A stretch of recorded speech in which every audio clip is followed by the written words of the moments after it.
C'est parti. Alors, je vais donc… Je vais présenter quand même rapidement les deux intervenants de ce soir. Donc, notre premier intervenant, Jean-Yves Frétinier, est président de notre association fondée en 2011, comme il l'a rappelé. Donc, licencié en philosophie, agrégé d'histoire, ancien membre de l'École française de Rome et actuellement maître de conférences en histoire à l'Université de Rouen. Spécialiste des idées politiques en Italie et en France, il est l'auteur de plus d'une centaine d'articles, a co-dirigé 9 ouvrages et écrit 10 livres sur le républicanisme italien, sur Napoleone Colajanni et Antonio Gramsci, sur lesquels il a beaucoup travaillé depuis 2 ans en particulier. Et en regard de sa conférence ce soir, il est notamment l'auteur de la première biographie en français de Giuseppe Mazzini, parue aux éditions Fayard en 2006, préfacée par Pierre Milza, et prix de l'Académie du Maine en 2006. Voilà une petite image de la couverture. Il a aussi publié un ouvrage en italien, Giuseppe Mazzini, Il pensiero politico, que vous voyez ici. Et il nous parlera ce soir d'une question qu'il connaît bien, celle des rapports entre Mazzini et la France. À toi la parole, Jean-Yves. Voilà, je ne vais pas faire une exploration complète de ce thème parce que ça prendrait trop de temps et puis en ligne, ce n'est jamais facile d'écouter. Voilà, on capte moins l'attention qu'en réel. Je vais donc mettre en avant les idées, quelques idées principales sur le rapport qu'entretient Mazzini et la France. En commençant par une formule que l'on doit d'ailleurs à Mazzini, enfin que l'on doit à Mazzini lui-même, où il, du moins qui a été reprise par un de ses biographes, il y a une histoire d'amour et de haine entre Mazzini et la France. Alors, l'amour et la haine, notamment cette formule, ça veut dire que il n'y a pas l'indifférence. Il y a quelque chose un lien très profond qui se tisse entre Mazzini et notre pays. Pourtant, Mazzini, finalement, a été très peu en exil en France. Alors, c'est vrai qu'il l'a été au début de sa vie, on pourrait dire intellectuelle et politique, c'est-à-dire fin 1830 jusqu'en 1933, alors qu'il a passé plus de temps en Suisse et surtout beaucoup plus de temps en Angleterre, où il a été un exilé pendant plus d'une décennie et où il a une popularité d'ailleurs extrême en Angleterre. Donc, finalement, ce n'est pas parce que Mazzini aurait entretenu un lien, je dirais, physique avec la France plus important que la France est importante. La France est importante dans la pensée de Mazzini parce que finalement, il ne cesse, je crois, alors peut-être que c'est une déformation qui viendrait de, comment dirais-je, de ma recherche là pour cette soirée. Évidemment, quand on cherche un thème, on a tendance à le trouver particulièrement important, mais je ne crois pas me faire d'illusion en disant que la France est véritablement pour Mazzini le pays avec lequel il ne cesse, les idées françaises, les idées politiques françaises avec lesquelles il ne cesse de se mesurer. Et cela sur tout l'arc de sa vie. C'est-à-dire, on pourrait dire, de ses premières impressions politiques qu'il peut avoir face à la naissance de la monarchie de Juillet, donc en 1830, où il est encore relativement jeune, et encore même auparavant par ses lectures d'étudiant, jusqu'à sa mort, quasiment, puisqu'il va écrire des choses extrêmement, des textes importants sur la Commune de Paris, qui vont d'ailleurs aller à contre-courant de beaucoup d'une partie de la gauche européenne qui avait plutôt un soutien pour la Commune, là où Mazzini va justement être assez critique, pour ne pas dire très critique, face à la Commune de Paris. Donc c'est véritablement dans tout l'arc de son existence que Mazzini se mesure avec l'histoire française. Alors, il se mesure avec l'histoire française, d'abord très jeune. Alors, je n'entends pas, comment dirais-je, développer tous les aspects, tous les personnages, mais je retiendrai d'abord, première idée, quand il était étudiant à Gênes, la lecture de Guizot, François Guizot et Cousin, sont des lectures dont il rapporte dans ses notes autobiographiques, qui sont pourtant écrites lorsqu'il y a eu plein de tensions avec la France, où il ne cesse de dire combien ils ont pu jouer un rôle libérateur pour lui. Alors, il faut savoir que ces cours de Guizot, qui étaient des cours de Guizot au Collège de France ou de Victor Cousin aussi au Collège de France, circulaient sous le manteau à Gênes, la ville natale de Mazzini, où il fait ses études, et apparaissait absolument comme une bouffée d'oxygène dans un univers qu'il nous a décrit très sclérosé intellectuellement et politiquement, qui est l'univers de la Restauration, ou appelons-le des monarchies administratives, le terme est plus à la mode aujourd'hui, mais c'est vécu comme un moment d'étouffement pour toute une partie de la jeunesse, qui donc trouve je dirais, une bouffée d'oxygène dans la lecture de penseurs comme Guizot ou Cousin, dont, je le répète, et évidemment, toute sa génération, c'est la même chose. Ça explique en partie qu'il choisira de s'exiler en France. Ses activités, je n'entre pas dans le détail de sa vie, mais ses activités, car il est charbonnier, c'est un carbonaro, sans doute même d'ailleurs avec un rôle assez important malgré son jeune âge, et donc il est repéré par la police, etc. Et il est amené à être condamné, à choisir ou d'être exilé dans une petite ville ligure ou piémontaise où il serait sous la surveillance étroite des autorités policières, ou à partir en France. Il n'hésite pas, il part en France. Il s'exile en France, où là, c'est le deuxième temps fort, je vais évidemment rapidement, où il rencontre les exilés italiens en France. Et où au fond, il va s'imposer face à un autre grand exilé, je n'entre pas dans les détails, il est d'abord à Marseille, puis ensuite à Paris, l'autre grand exilé, la grande figure italienne en exil en France, c'est Buonarroti, le lointain descendant de Michel-Ange, mais ce n'est pas ça qui nous intéresse ici, c'est le Buonarroti, homme de la Révolution. Buonarroti qui représente d'ailleurs aussi une grande partie de la charbonnerie et qui surtout représente un homme très, aux yeux de Mazzini, peut-être la vision est un peu déformée par Mazzini, mais qui représenterait les idées françaises, une manière de penser française. Pour lui, la vieille génération, très marquée par les idées de la Révolution française, ce qui est vrai dans le cas de Buonarroti par l'écart d'âge, et Buonarroti qui est évidemment très proche de Robespierre et dont le disciple Babeuf sera évidemment est amené à être un penseur majeur de la pensée politique, une sorte de pré-socialiste, voire pré-communiste, dont d'ailleurs à Rouen, le spécialiste était Claude Masaryk, qui était un des membres éminents du Parti communiste français. Donc il va s'opposer à Buonarroti. Il va s'opposer aux idées de Buonarroti, je vais aller rapidement, mais de manière synthétique, sur deux plans. Buonarroti représente à ses yeux, je le répète, la vieille génération trop marquée par les idées françaises, et d'autre part, il a la passion, aux yeux de Mazzini, Buonarroti a la passion de la chose sociale, de la question sociale, là où Mazzini met en avant la question nationale. Et donc, il y a là une rupture, une opposition générationnelle et une opposition idéologique, qui se solde d'une certaine manière, il faut bien le dire, par la victoire de Mazzini, qui va s'imposer auprès de la jeune génération, et d'où son premier mouvement qui s'appelle précisément la Giovine Italia, la jeune Italie, dont d'ailleurs les premiers statuts interdisaient aux plus de 30 ans d'y adhérer. Bon, après, il a quand même mis un peu d'eau dans son vin en disant que les plus de 30 ans pouvaient tout de même y adhérer, de manière à ne pas avoir des troupes trop réduites. Mais ce qui est intéressant, c'est que ce clivage d'âge, ce n'est pas un jeunisme, si vous voulez, avant l'heure, c'est qu'il voulait clairement une génération qui n'était pas marquée, pour qui les idées françaises, elles ne les avaient pas vécues, elles ne les avaient pas incorporées. C'était des gens qui n'avaient pas concrètement connu la Révolution française. Donc ça, je dirais que c'est le deuxième temps important à prendre en compte dans la vie de Mazzini dans son rapport à la France. Troisième temps important, c'est la critique de la monarchie de Juillet. Alors moi je suis 19e, donc pour moi ça m'est assez familier, mais on n'imagine pas l'écho de la Révolution de 1830.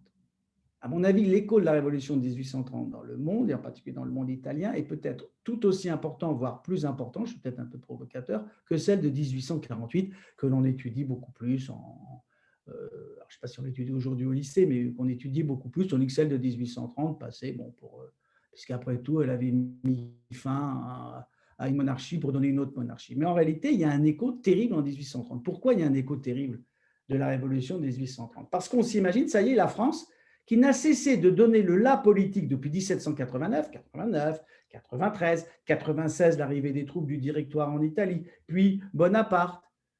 Donc, on a l'impression que ça y est, la France reprend, je dirais, le flambeau de l'initiative politique. Et Mazzini va être un des premiers, dans un texte écrit en français, La malédiction de Rimini, où, pour faire rapidement, les troupes de la France assistent sans intervenir à la défaite des patriotes bolonais. La France n'intervient pas et ça va lui apparaître, cette non-intervention de la politique de la monarchie de Juillet, sa non-intervention au service des patriotes, de la cause patriotique en Europe, polonais, allemands et surtout italiens, comme une trahison très claire des idéaux français et au fond la preuve que la France n'a plus l'initiative politique. Et un des axes clés de la pensée de Mazzini, vous savez, Mazzini, c'est un système, je le compare souvent avec les étudiants à une toile d'araignée. Vous savez, quand une toile d'araignée, vous donnez un petit coup dans n'importe quelle partie de la toile, c'est l'ensemble de la toile qui vibre. Il y a un des éléments, vraiment un des fils, pour filer la métaphore, du système Mazzini, qui est l'opposition entre l'initiative française et l'initiative ou l'iniziativa italiana.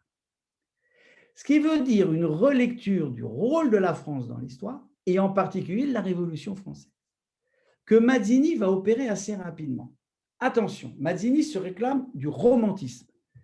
Ne faisons pas là une confusion avec la pensée politique romantique, qui est une pensée, au sens étymologique du terme, très souvent réactionnaire, c'est-à-dire qui se veut justement, qui voit une sorte d'universel abstrait, pour employer un vocabulaire hegelien, dans la Révolution française. Une sorte de construction voulue par les francs-maçons, avec une grande machine, un grand horloger, des choses abstraites, là où il n'y aurait que les peuples et la vie des peuples. Mazzini n'est pas romantique. Il est romantique par certains aspects, l'importance justement de la vie nationale des peuples, etc. Mais il n'est pas romantique dans le sens où il serait contre-révolutionnaire. Donc, il reconnaît les mérites de la Révolution française. Mais, pour lui, la Révolution française, je le paraphrase, clôt une époque et n'ouvre pas une époque. Ce qui, évidemment, pour les Français, explique déjà que Mazzini passe mal en France. Parce qu'il dit, finalement, la Révolution française clôt une grande période spirituelle de la vie de l'humanité ouverte par le christianisme. Le christianisme a ouvert l'idée que tous les hommes étaient égaux, qu'il n'y avait plus d'esclaves, que tous les hommes étaient égaux devant Dieu, que tous les hommes étaient des créatures de Dieu. Qu'a fait la Révolution française?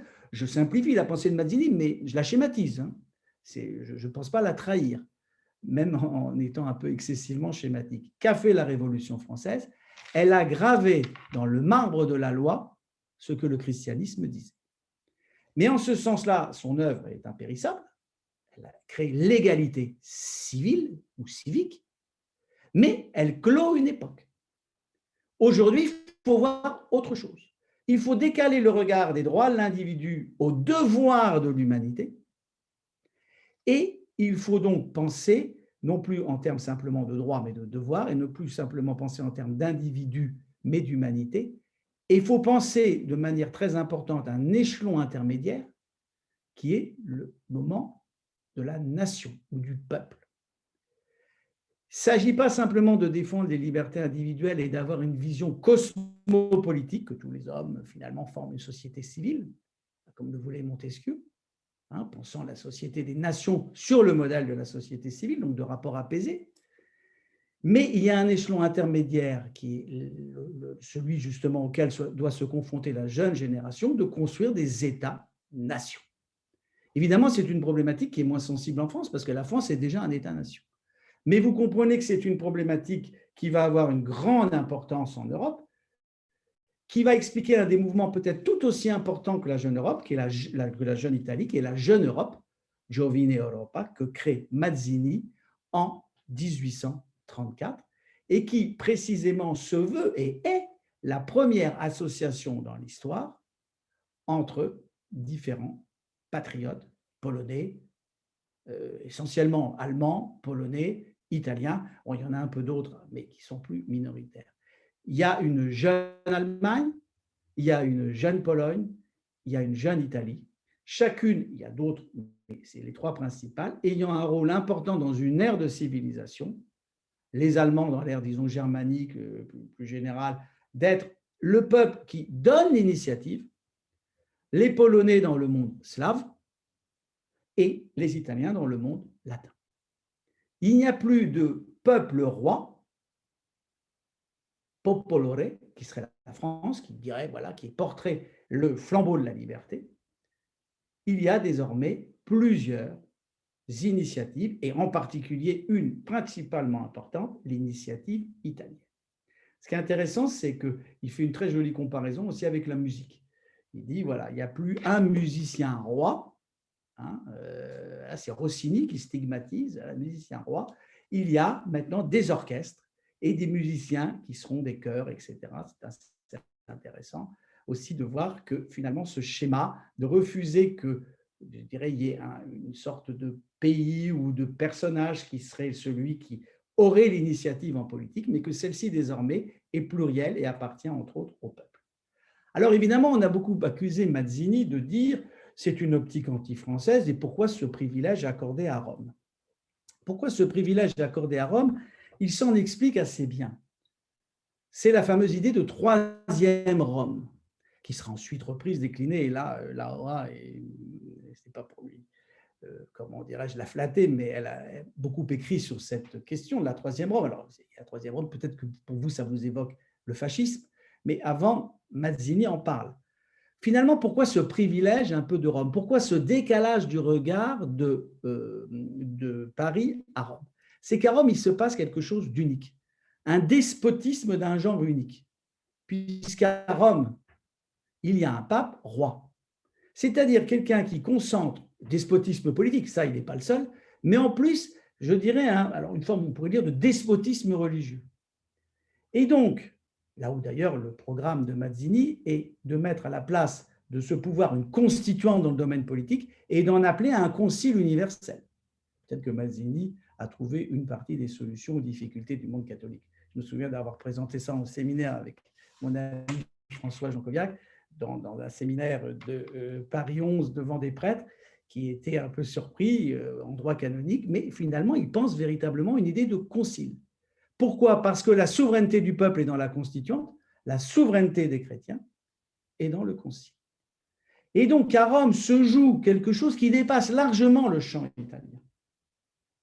Et Rome doit, pour une troisième fois, indiquer la marche à l'humanité. Alors, il n'est pas le seul. Hein. Il y avait déjà Gioberti dans le Primato, qui avait plus ou moins indiqué ses idées. Mais Mazzini, je dirais, les rend très importantes parce qu'il les met sous une approche démocratique. Alors, pourquoi troisième Rome? Peut-être pour ceux qui ne le savent pas ici, c'est une première fois Rome a donné la lumière au monde par la Rome antique, par le droit romain, une deuxième fois par ces grands papes du Moyen-Âge qui ont finalement diffusé le christianisme et les idées chrétiennes, et bien une troisième fois, Rome doit être le flambeau, mais cette fois-ci de la souveraineté des peuples. Et donc, il y a là quelque chose d'extraordinaire de la part de Mazzini, c'est de faire de Rome petite ville. Quand on lit Les Voyageurs, ville étriquée, ville qui souffre, pour parodier Musset, dans son manteau d'abbé, dans son petit manteau d'abbé, ta veuve expire, en parlant de la veuve des Césars, de faire finalement de cette cité, dont il va devenir un des triumvirs à la chute du pape, lorsque le pape, vous le savez, va quitter Rome à la fin de l'année 1848 et qui va être une brève expérience de la République romaine. C'est un temps finalement assez peu bref, quelques mois, mais qui, véritablement, dans lequel Mazzini, du moins dans une partie de ses lettres, va exprimer véritablement la substantifique moelle de son idée et va surtout mettre en avant la dimension très forte de cette opposition entre Rome et Paris. Alors, vous le voyez, il y a déjà des positions extrêmement originales de Mazzini dans la conception qu'il peut avoir de notre pays. Autre aspect, je suis obligé d'aller vite car ça fait déjà pas mal de temps que je parle et je parle assez vite en plus, c'est le rapport de Mazzini, et ça après la République romaine, donc dans les années 1800, la fin des années 1840-1850, avec la France du Second Empire. Deux points, je voudrais souligner ici deux points. Premier point, le rapport qu'il entretient avec Napoléon III. Alors, c'est un rapport extrêmement mauvais à titre personnel. Pourquoi? Parce que Louis-Napoléon Bonaparte, lorsqu'il était prince-président, selon la formule, prince-président de la Deuxième République, ou de la Seconde République, est celui qui a décidé de mettre fin à la République romaine. Certes, l'intention du futur Napoléon III n'était pas de rétablir le souverain, comment dirais-je, avec les pouvoirs qu'il pouvait avoir avant la République romaine. Il espérait que finalement ce pape se modernise, la papauté se donne une constitution, donne plus de poids aux laïcs, etc. Mais il n'en demeure pas moins que de fait, il restaure Pie IX sur son trône. Et là, évidemment, il met fin à une expérience démocratique extraordinaire, puisque là, tous les hommes ont pu voter.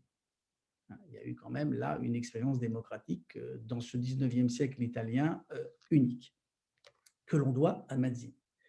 Mais plus généralement, je crois, et ça je l'ai défendu dans plusieurs textes, je ne suis pas le seul, mais j'en ai fait vraiment un de mes axes de lecture, c'est qu'au fond, on oppose très souvent dans l'histoire du Risorgimento Cavour et Mazzini.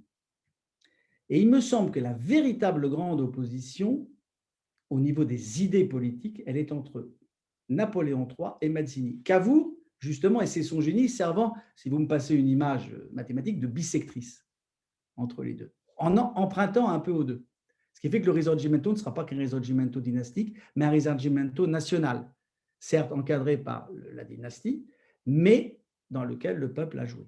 Si vous voulez, pour le dire très rapidement, Cavour n'est pas Bismarck. Mais je disais, cette grande opposition, c'est une opposition non pas entre un homme réactionnaire et un démocrate. L'homme réactionnaire serait Napoléon III et le démocrate serait Mazzini. C'est en réalité entre deux projets modernes. Le projet moderne de Napoléon III, c'est de redessiner l'Europe. Alors, pour des raisons aussi françaises, d'éviter l'isolement qu'avait connu la France depuis les traités de Vienne, surtout le deuxième. Il est réussi en engageant la France dans la guerre de Crimée, etc. Je n'entre pas dans cette histoire bien connue. Mais l'idée de Napoléon III, c'est finalement une Europe des peuples, mais une Europe des peuples dans laquelle les peuples arrivent d'une certaine manière à leur liberté par la voie diplomatique et sous la houlette, sous le contrôle des gouvernements. L'initiative ne doit pas échapper au gouvernement, modernisée par les gouvernements. Alors que Mazzini cherche à redessiner lui aussi l'Europe, d'une certaine manière à faire une Europe des nations, mais dans laquelle l'initiative est par, et dans laquelle l'initiative revient au peuple et pour le peuple.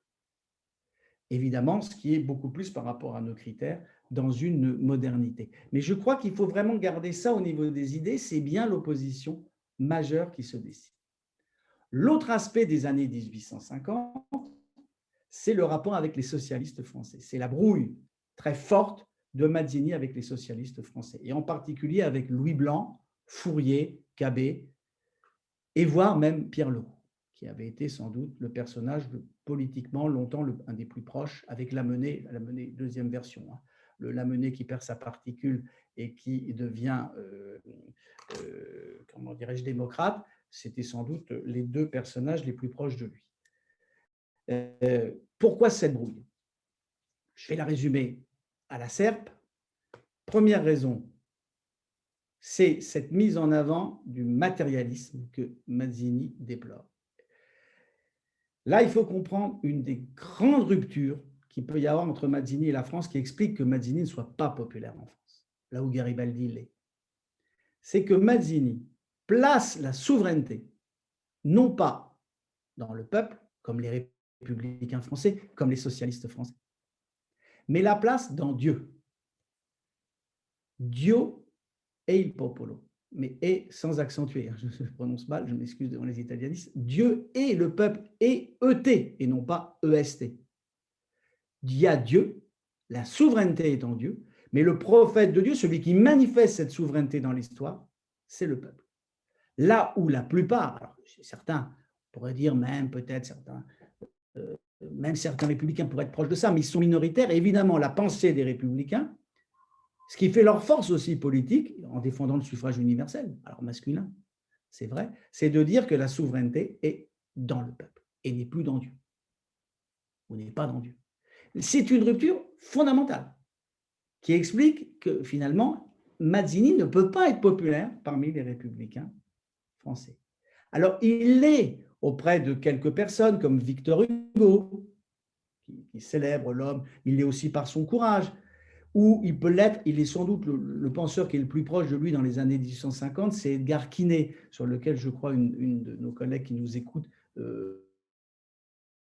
proche d'Edgar Quinet, mais il est proche d'Edgar Quinet parce que tous les deux ont cette idée qu'il n'y aura pas d'Italie nouvelle si on ne crée pas un peuple nouveau. Il s'agit véritablement de créer un peuple nouveau. Voilà. Quinet est celui qui comprend que Mazzini, c'est véritablement quelqu'un qui veut créer un nouveau peuple. Il ne s'agit pas d'exalter quelque chose de gloire du passé. C'est véritablement quelque chose de créer quelque chose de nouveau. Ce qui est d'ailleurs très intéressant par rapport à la grande majorité des patriotes qui s'inspirent du passé. Donc, il y a ça qui explique fondamentalement la difficulté du lien entre Mazzini et les républicains français. En plus, s'ajoute une critique des socialistes, parce que les socialistes nient ce que Mazzini appelle la tradition. La tradition, c'est la famille, la patrie, l'État, j'en oublie peut-être. C'est-à-dire que pour Mazzini, la révolution qui consiste à faire du passé table rase est quelque chose qu'il condamne. On ne peut pas s'affranchir de la tradition. Bien sûr, il s'agit de réformer la famille, il s'agit de réformer la patrie, il s'agit de réformer l'État, bien évidemment, mais c'est profondément une pensée réformiste. Ça, j'ai essayé de le montrer dans plusieurs textes, je pourrais vous les renvoyer si ça vous intéresse. Il y a une conception, évidemment, qui s'oppose à une pensée révolutionnaire. Et en plus, il y a cette critique de Mazzini, selon laquelle le socialisme sera en partie une révolution du ventre. Bon, là, on peut dire que voilà, Mazzini manque peut-être un peu de tact par rapport à ces questions et ne mesure pas à quel point les socialistes sont persécutés aussi sous le Second Empire. Ça, c'est finalement le schéma qu'il continuera à développer sa vie durant, et y compris à expliquer son approche par rapport à la Commune, sur laquelle je termine, puisque c'est finalement le dernier grand épisode de sa vie. Face à la Commune, Mazzini est très critique. Il est critique, bien sûr, des violences des Versaillais, mais il est aussi critique face aux violences des communards. Et précisément, cette révolution lui semble une convulsion, pour reprendre un terme plutôt et sous la plume de penseurs contre-révolutionnaires, et il dit que c'est l'expression d'un peuple qui agonise. On a vraiment l'impression que là, c'est comme un signe. Cette France qui avait illuminé avec la Révolution française, qui avait encore donné de l'espoir en 1948, hein, lorsque Lamartine est à la tête des affaires étrangères, lorsqu'il y a peut-être une idée de soutenir les patriotes, etc., finalement, n'a fait que décevoir, a été étourdi par la fête impériale, est devenu, je dirais, a perdu sa dimension spirituelle pour une dimension très matérielle des choses, dont les socialistes sont une expression, dont les convulsions de la Commune sont une expression. Et même, il va plus loin, il écrit presque noir sur blanc qu'il s'agit de préserver les ouvriers italiens, justement, qu'ils ne soient pas contaminés par les idées. Alors, à la fois les idées de la Première Internationale, que Mazzini a failli dominer face à Marx, on l'oublie, c'est une autre question, et aussi des idées françaises qui sont finalement des idées trop marquées par Voltaire, trop marquées par un matérialisme, là où justement il faut défendre et s'appuyer sur une tradition qui existe, sur une pensée idéaliste. Bien sûr, il ne s'agit pas de rester figé, il s'agit de faire un réformisme actif. Puis je dirais, il y a un dernier point qui me semble intéressant. On n'est pas très nombreux à l'avoir travaillé dessus. Je me souviens du professeur Salvo Mastellone qui avait beaucoup travaillé dessus, qui avait beaucoup joué pour décentrer le regard de Mazzini, dire c'est Mazzini, patriote, ok, mais c'est d'abord un penseur européen, c'est ça qui compte. Il y a toute une théorie, c'est promis, mi avvio verso la conclusione, et je vais conclure à la française, en disant qu'il y a une chose très intéressante du rapport entre la pensée et l'action chez Mazzini. Le titre l'aura montré de l'ouvrage en italien, c'est Il pensiero politico. Et le dernier paragraphe, le dernier chapitre, je l'avais dit, Il testamento di Mazzini, le testament de Mazzini, un pensiero per l'azione, une pensée pour l'action. Mazzini, et c'est une partie de sa critique du socialisme, récuse une pensée qui serait trop théorique, qui, sur le papier, prévoit tous les… voilà, qui serait très théorique, qui prévoit, comment dirais-je, comment doit se faire la révolution, les différentes étapes, etc., etc. Pour lui, il faut d'abord agir. Alors, pas agir de manière complètement désordonnée, mais il y a, comment dirais-je, une confiance dans l'action.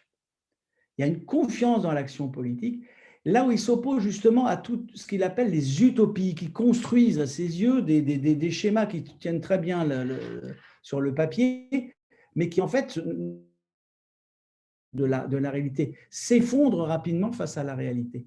Il y a là quelque chose d'assez intéressant chez Mazzini, qui a peut-être été d'ailleurs victime de ça dans sa jeunesse, où il avait des plans merveilleux pour faire des insurrections qui ont toujours été, et là on peut vraiment employer un mot italien, des fiascos. Il n'a jamais rien réussi, Mazzini, sauf… voilà, c'est dans le domaine des idées qu'il a triomphé, mais c'est intéressant que même dans ce domaine des idées, il ait eu une pensée, comment dirais-je, de l'action extrêmement intéressante, qui est assez moderne parce qu'elle entend se libérer justement des schémas, des utopies, alors peut-être pas l'utopie dans le sens classique du terme, mais disons, je dirais de schémas dans lesquels tout est bien ficelé sur le papier, mais finalement, ce qui compte, c'est de se mesurer à l'action et c'est de tirer des enseignements de cette action.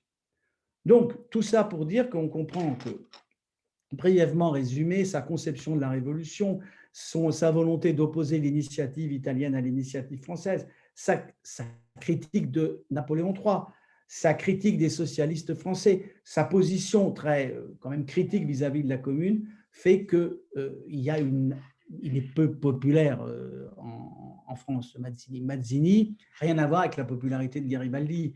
Je me suis amusé à comparer les deux, il n'y a rien à voir. Là où Garibaldi est peut-être, pour reprendre la phrase de Maurice Agulon, le plus français, le plus étranger au panthéon je paraphrase, Mazzini, c'est un peu un illustre inconnu. Hein, pour les Français, j'entends. Hein. Je me souviens que la première fois que je voulais acheter un de mes livres pour l'offrir, on m'a amené un Mazarin. Le libraire Mazzini, j'ai eu Mazarin. Bon, voilà, je n'incrimine pas du tout le libraire et son inculture, c'est pas ça, mais c'était révélateur. Ça, je me suis dit, Mazzini, non. Tu disais, Laura, c'est le seul livre, la première biographie, c'est, à ma connaissance, encore la seule.